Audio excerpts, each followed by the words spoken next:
Ce jour dédié pour la leçon de l'âme de Chaya Esther Ababou Bat Miriam Zechron Levracha. Il nous dit dans la Torah, Ocheach tochiach et emitecha. On doit corriger notre prochain. Quand on voit notre prochain qui fait une chose qui n'est pas bien, il faut aller lui dire que c'est pas bien, pour qu'il se corrige. Évidemment, il ne faut pas aller lui dire, espèce de crétin fini, que tu vas voir que tu ne sais pas que c'est interdit, Shabbat, c'est interdit, jamais de la vie. Il faut le faire avec le plus de douceur, de gentillesse, de délicatesse, pour que le but c'est que le message rentre. Plus tu seras agressif, plus la personne va réagir, elle ne va pas accepter ton message. Plus tu seras gentil, souriant et sympathique, plus il va le recevoir. C'est une vraie profession. C'est un vrai métier, savoir comment arriver à faire passer les messages. Et des fois, mieux vaut ne pas parler parce que ça ne passera pas. Le grand de la génération, déjà en 1939, qui savait que la guerre allait arriver, etc., c'était le Rav Chaim Ozer Grodzinski. Le grand de la génération. À l'époque, c'était encore avant 1939, on parle encore même avant la Russie rouge, les années 1900, etc., vient un jeune homme de Russie, lui demande une bracha. Il dit voilà, je suis en âge à l'armée. L'armée en Russie, c'est terrible. Ça peut durer quelques années. On ne sait pas quand ça finit. Si on est juif, ça peut être encore beaucoup plus long. Il y a un danger de guerre terrible, de mort. C'est très cruel. J'implore du Rav une bracha. Pour que je n'aille pas. La grande génération, c'est qu'une bracha du Rav, ça a son effet.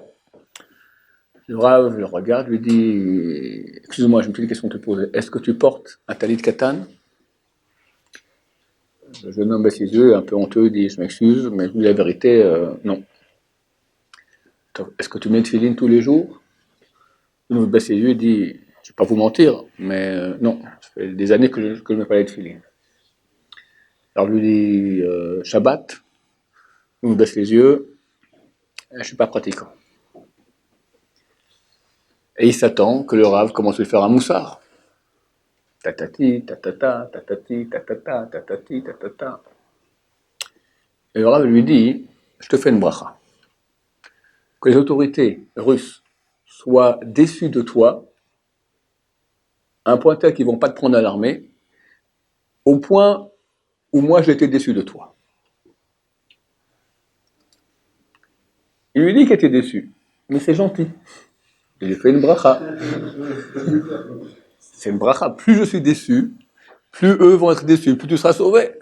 Donc, comprends que si je suis très très déçu, ils seront très très déçus, et tu as sauvé ta peau. C'est une belle bracha. 2 semaines plus tard, le jeune homme revient et dit, Kvod Harav, Baruch Hashem, ils ont été déçus, j'étais réformé. Et soulève sa chemise, regardez, je porte un katan. Et j'ai pris la décision, je vais faire Shabbat, et je me tefilin tous les jours. Une tochecha, par la grande génération, mélangée à une bracha. Baruch Adonai, l'olam, amen, amen.